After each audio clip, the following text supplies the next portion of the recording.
All right, we're now crossing live to Abuja to join the CUPP press conference on the 10th National Assembly leadership race. Let's listen in. At this point, I am bound to remember the words of Martin Luther King Jr. when he said that the ultimate measure of a man is not where he stands in moments of comfort and convenience, but where he stands at times of challenge and controversy. I have, over the period of the last 8 weeks or thereabouts, interacted with my colleagues who have declared their interest to occupy the position of Speaker and Deputy Speaker of the House of Representatives.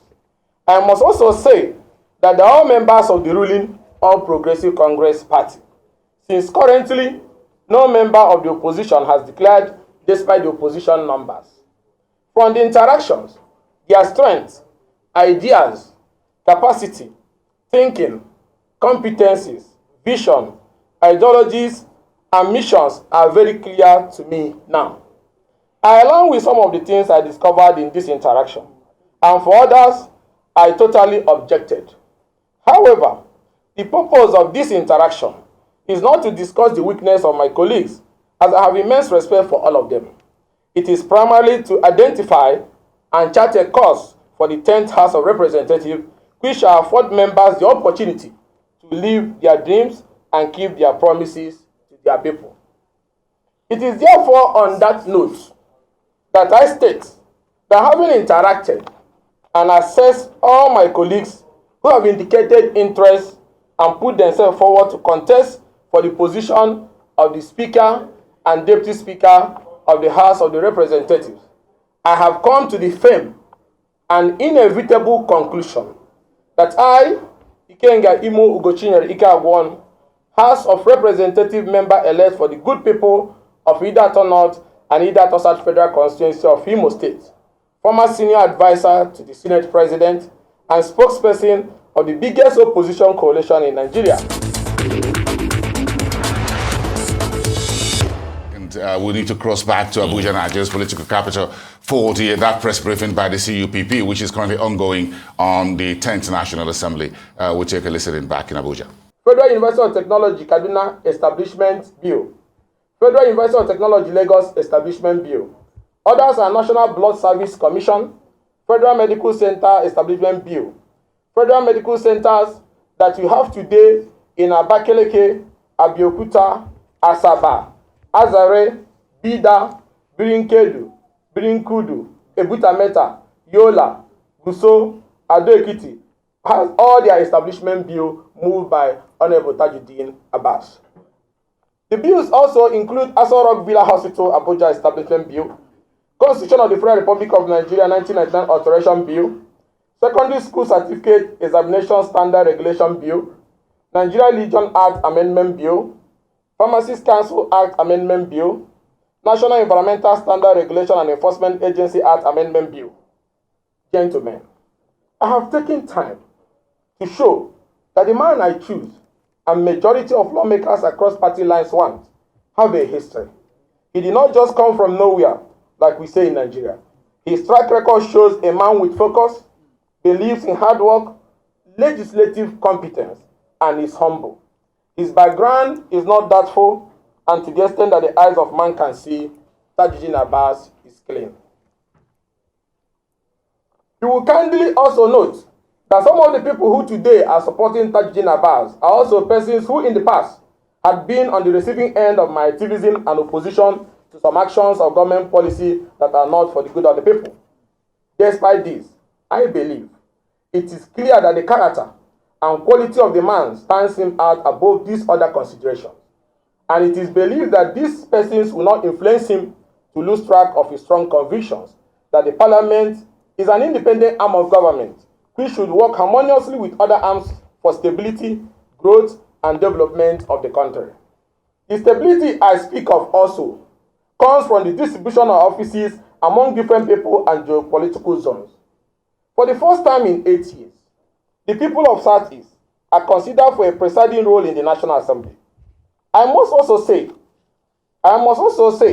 that as sectional as this may sound, I am from the Southeast, and the Southeast has been marginalized, including the Southeast at this time is not enough, but it is a beginning to national integration, and should be commended, rather than throwing everything given to the Southeast and South away. I am a nationalist, and I'm here also on the mandate of my people, so I shall defend my people fearlessly without fear of evil. For the last 16 uninterrupted years, the Senate presidency of the country has been with our brothers in the North. If for any reason, any person that is planning on opposing against the choice of Godswill Akpabio, then the person can choose from any of the southern senators, like Ojikalo, like Constitution, or who the man I don't like is who opposed the man is supporting, Patrick Ndubeze, who are all ranking senators from the south. So if you say this is not good, and you're a man of justice, and you're fighting for national integration and cohesion, you choose from the other one, not to move it entirely and then want to have all sections of the country holding those key positions. Also, it should be noted that the South has not occupied the seat of either Senate President or Speaker since return to democracy for 24 years, despite that their environment is being daily so that we can eat. If they are denied the opportunity now, and both seats taken back to the North, one can ask, where is our sense of equity, fairness, and justice as a country? A Senate presidency from the South will bring about both religious and regional stability. We must not gloss over the fact that the president-elect and his vice are already Muslim. Now, if you do not go by this zoning formula, or don't bring an option that brings cohesion and inclusiveness, when you are done with what you are doing, you will not end up having Muslim president, Muslim vice president, Muslim Senate president, Muslim speaker, Muslim CJN. Is that fair? Taking both the Senate president and speaker to the North will invariably mean that the top 5 positions in the order of succession in the country will be Muslim. That is clearly not the intent of the Constitution when it talks about federal character, and also not in line with the desire and aspiration of our nation's founding fathers, who envisioned a country where everyone will have a sense of belonging. This trajectory will cause more exclusion and alienation of majority of Christian Souths and may not augur well for stability and unity. If those who are driving this current opposition to the zoning formula are not being selfish, they would have considered all the zones of the country in making their selection. As it stands for them, the Southeast and the South do not deserve anything. They act like they have forgotten that from 2015 to 2019, while we had a Northern president, we also had a Northern Senate president and Northern speaker. But they now start balancing as their reason for insisting both presiding officers of the National Assembly should go to the North. It is obvious these people do not mean well for our country and do not think of stability. It cannot be said that the reason for what these opponents of inclusiveness and stability of the country are doing is because they went for competence. If they say Akpabio is not competent, then the question would be, why not choose Ojikalo? Why not choose Nass? Why not choose Patrick Ndubeze? Do they also lack competence? How do they want some of us to go home and explain to our people that we voted for the Senate President and Speakership to be returned to the North, both seats they have had for 16 years since 1999? Since majority of lawmakers in the year to be inaugurated 10th House has chosen a very competent person in the person of Tajuddin Abbas from the North and Benjamin Kalu from the Southeast, it would be best if the Senate presidency goes to the South, especially South. Strangely, the government got it right, and those within the ruling parties stoking the embers of disunity and hoping to enjoy the support of the opposition lawmakers got it wrong. Hence, we will deny them the opposition vote. Inclusiveness and stability of the country is very important, and I have not been given any reason why the South cannot have the Senate presidency at this time, or why the Senate presidency should stay in the North for 20 consecutive years, including the speakership. On the other hand, the choice of Honorable Benjamin Okezie Kalu as the Deputy Speaker can best be described as giving a qualified man a job that suits him. Benjamin Kalu, with just 4 years' experience in the House, has sponsored over 40 bills. He is intelligent, charismatic, young, and has shown competence and capacity in the discharge of his legislative duties. As a lawyer, I believe Benjamin Kalu will do exceptionally well as the chairman of the Constitution Review Committee, which, according to parliamentary tradition, is headed by the Deputy Speaker in the House of the Representatives. Some of the bills sponsored by Honorable Benjamin Kalu include Federal College of Education VEN, the Establishment Bill, Industrial Development Income Tax Relief Act Amendment Bill, Counterfeit Currency Special Provision Act Amendment Bill, Dangerous Drug Act Amendment Bill, Nigeria Meteorological Agency Act Amendment Bill, Nigeria Communication Act Amendment Bill, Internal Loans Rehabilitation, Reconstruction and Development Act Amendment Bill, Public Accounts Implementation Tribunal Act Repeal Bill, among others. His most recent bill, which seeks to alter the Constitution of the Federal Republic of Nigeria to delete the item prisons in the exclusive legislative list and redesignate it as correctional services in the concurrent legislative list, has been assented to by President Muhammad Buhari. Gentlemen, I do not speak for myself alone. I speak for the 63 like-minded honorable members-elect of the opposition family who have agreed on a common vision for the 10th Assembly. We will transform to the TBK group, the Tajuddin Ben Kalu Movement for National Unity, Stability and Inclusive Parliament. Our 63 votes, without any dissent, will go for Honorable Tajuddin Abbas for Speaker and Benjamin Kalu for Deputy Speaker in the coming days. Nigerians will come to know the identity of the DBK group and will also feel our impact in the coming days. It is on this note that I call on my fellow colleague members-elect who are still in the race for speakership and deputy speakership to stop and join the prefect of the class, Honorable Tajuddin Abbas, and his deputy, Benjamin Kalu, to steer the ship of the 10th Assembly to be the records of the other houses in performance and achievement for Nigeria. The reason I say this is because the opposition party members' vote, which they are relying on for the anticipated opposition that will institute exclusion, is no longer available to them. Our common goal now should be beyond party and partisan politics and totally focus on Nigeria and her greater good. We want the best and we are supporting the best. And importantly, that support is based on merit. With Honorable Tajuddin Abbas and Benjamin Kalu, I feel the 10th Assembly will be in for robust engagement with the Nigerian people and with the other arms of government, especially the executive arm, for the interest and benefit of the Nigerian people. In the course of their consultation,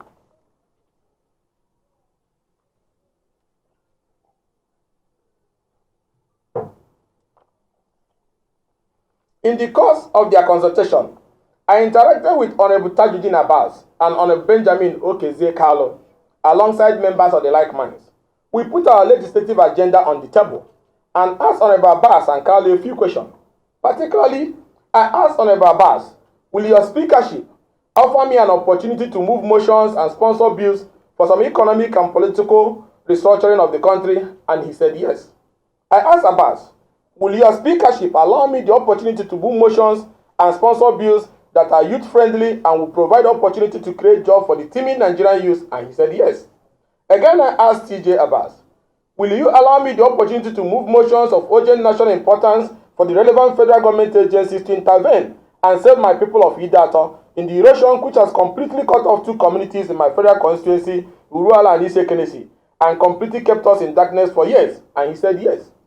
I asked him, will he help me to ensure that we take legislative action and lobbying that will see Idata communities that have been in darkness for 20 years get electricity? And he said yes. I further asked him and Ben Kalu, will you allow the committees of the House to fully do their work without undue interference from the leadership within and outside? And again they said yes. Finally, I asked him, knowing that Nigeria is divided along ethnic and religious lines, will your actions, decisions, and appointment as Speaker widen those lines or close them? And he answered that he has never done anything in the past to widen those lines of division and will not start now because he does not believe that those lines should be there. Honorable Tajuddin Abbas held himself out as a man who believes in justice, equity, and fairness, and those who know him and worked with him in the past have also confirmed my assessment based on the above. Based on the above, I assured him and Benjamin Kalu, my brother, that they will have my vote and that of the 63 opposition lawmakers in the TBK group who will make their public endorsement in the coming days. With that being said, I and my colleagues of like mind call on the leadership of the APC to know that our support for Tajuddin Abbas is not because of the party selected him. Absolutely. It is not because the party selected him, but because we know he possesses what he requires to drive the 10th rep to progress. As opposition, we would have truly preferred they did not choose him so that we can even make him ourselves. We therefore ask the APC not to interfere in the running of the House upon the election of Tajuddin Abbas and Benjamin Kalu. So, it is my solemn declaration that come June 13, 2023, I and the entire like-minded honorable members elect will only vote for Honorable Tajuddin Abbas for Speaker of the House of Representatives and Honorable Benjamin Okezie Kalu for Deputy Speaker, House of Representatives for competence and inclusiveness. On a final note, I had cause to hear about issues about the mode of election and the House rules. Persons raised issues about purported controversy in the House rule. I am a man that works with facts. I went on a research into the archives of the House. I came to the irrefutable conclusion that the House rules were not doctored, tampered with, or illegally amended. I have had the opportunity to see all the copies of the other papers as well as the votes and proceedings of the House. I even have to go a step further to meet my elder brother and colleague, Right Honorable Julius Hombre, who coordinated the amendment process as far back as 2019. I have seen the government printed copies to ascertain that the copies we are given are the authentic House rules and shall be the one which the 10th Assembly will use. The rules were last ordered to be printed on 17 December 2020 and not recently as rumors had it. The amendments are about 2.5 years old and were not amended after 2023 general election. It's very important that I put this in the public domain. Furthermore, the issue of the identity of the House rule to be used for the election is not even in that because it is not a constitutional issue, as it has been incorporated into the 5th Amendment of the Constitution that has already been signed into law by President Muhammad Buhari. By the provision, the rules that will be used to conduct the election will be the rules used by the previous House before its tenure lapses. So whatever you have in place, which is the one printed in 17 December 2020, is what we'll be using on June 13th. So there's no controversy about the issue of the House rule. I urge my colleagues to ignore all the tales of tampering with the rules. Those are political stories and are not fact-based. Truth is always truth, and the House rules are intact and authentic. If there had been any sort of forgery, I would have gladly seen it and exposed it. So if the mode of election as contained in the House rule is the reason why these tales of forgery have been told, then I wonder. The rules demand that members identify themselves by their names before they vote for their choice candidate. If as a member, one cannot boldly stand and openly vote, I would then have to ask, what is there to be hidden? Members are expected to boldly, fearlessly defend their views, positions, and their constituency at all times despite party affiliation. It is on this note that I declare again that I, Ikenga Imo Ugochinyere Ike Agwonu, representing the good people of Idaho North and South Federal Constituency once sworn in on June 13, will be openly voting the Tajuddin Abbas and Benjamin Kalu ticket alongside all members of the like minds, also known as the TBK group, and we shall be doing so openly and boldly in line with the House rule. I also urge all my members, all my colleagues, all the members elect of the House to look deeply at the facts, not the sentiment, and unanimously vote on Honorable Tajuddin as the Speaker and Honorable Benjamin Okezie Kalu as Deputy Speaker, so that we can get the House to hit the ground running without any hitches. Thank you all, and may God bless the Federal Republic of Nigeria. And let me also thank our colleagues who are here specially. Thank you so much. A huge round of applause. It's a wonderful moment. There is a few questions we can take from. Any question?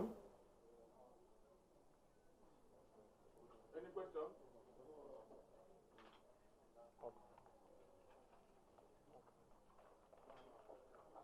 No. Can we enter the national anthem?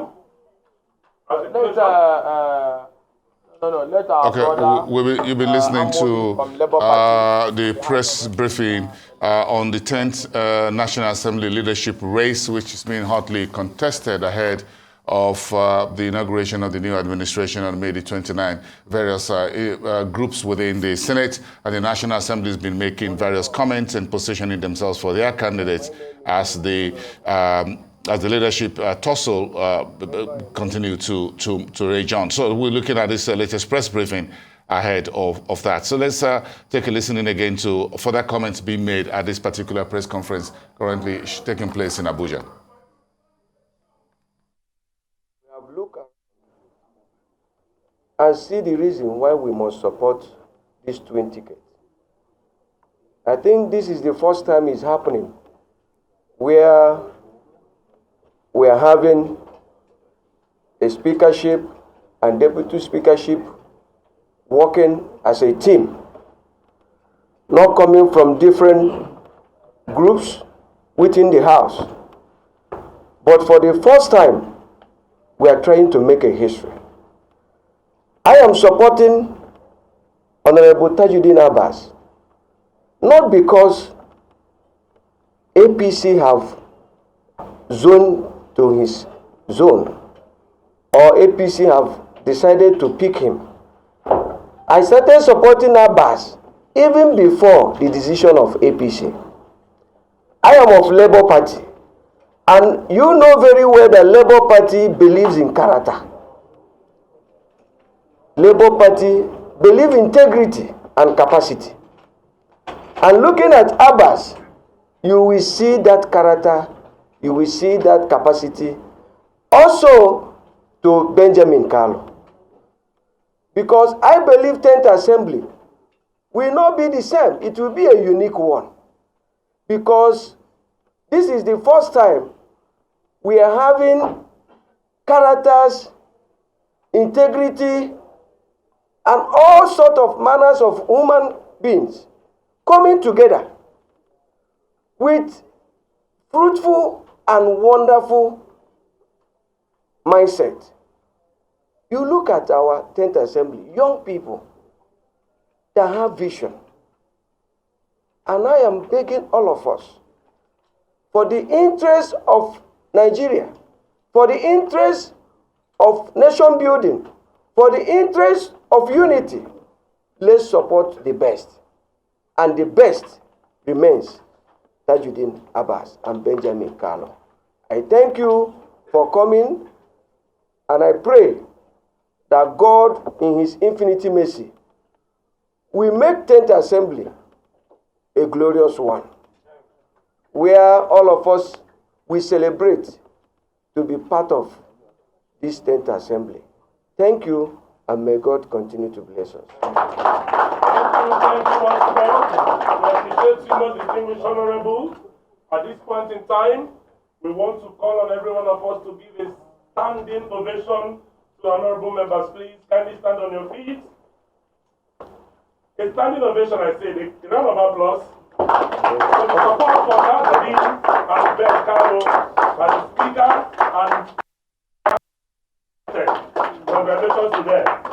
On this, we call on everyone to record the national anthem once more. Arise, O compatriots, Nigeria's call obey. And that's the end of the CUPP press briefing on the 10th Nass National Assembly leadership race that's currently on live in Abuja. We're returning now to our regular program.